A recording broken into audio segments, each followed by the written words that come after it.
immediately. Here are 5 things you need to do immediately you graduate as a nursing student in Finland. Number 6 is a bonus point, so please make sure to watch the video to the end.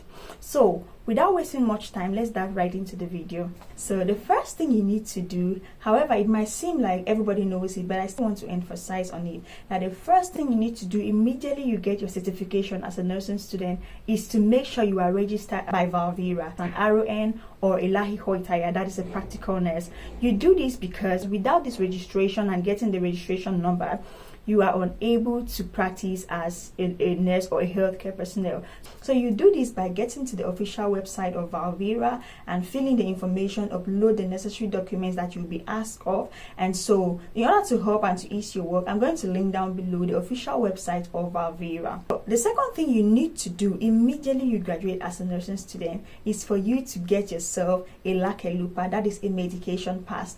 This is because it's one of the most essential documents as a beginning nurse or a beginning healthcare practitioner, because it helps you to be able to, it expands your scope of practice. It gives you the ability to do a lot of things, because if you don't have the medication pass, you are limited in your work.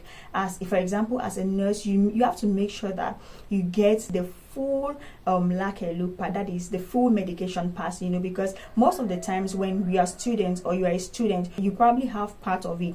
So when you've actually graduated, you have that right to complete all the exams. So the third thing you need to do immediately you graduate as a nursing student in Finland is to get yourself a full-time working job.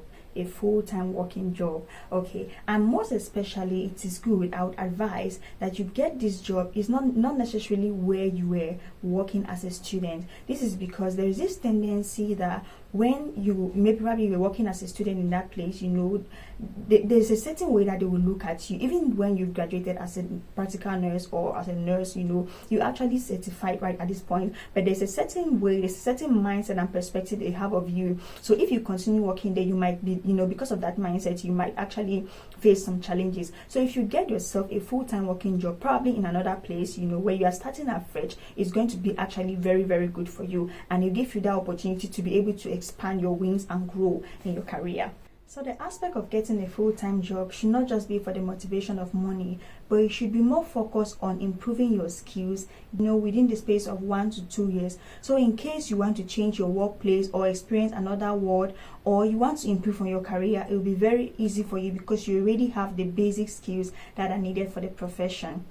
So the fourth point I'll be talking about is a little bit connected to the third, that is being consistent and diligent in your work. This is because a lot of times as new nurses, you don't know everything. There's still so much to learn, I bet you, So what you've learned from school is not, and some of the things you learn in school is not exactly what you find at the workplace. So you want to be diligent, show the interest that you want to learn.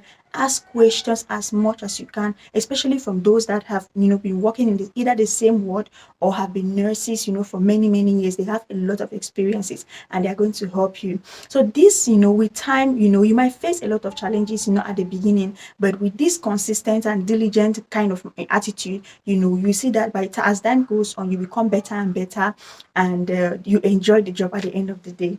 The fifth, but not the final thing I'll be talking about, is you being able to stay consistent with your language learning. Many of times as international students, by the time you get to you graduate, your language might not be completely that at the best. So a lot of times people might be faced with the ideology that now I've graduated, I've gotten a job, what's the point in improving my language? I want to say no, please take your language learning very seriously and still continue to improve, because in case you want to grow in your career or you want to change your workplace, one thing or the other, language, your language capacity is going to play a vital role. So no matter what you do, try to be, keep time with learning the languages. Sometimes some workplaces offer the privilege for new nurses or even for international students or international nurses to learn language, right? You get some time in a week or every year, you get some time in the week to learn languages, but not every place might have it. So if your place or your place of work doesn't have that, you have to make sure that you still put in some little effort to improve on your language, your grammar and everything, because it makes your overall work easy. Easy communication with your colleagues, easy communication with the patients, even the doctors. You see that you start to enjoy the job more when your language learning gets to a better level.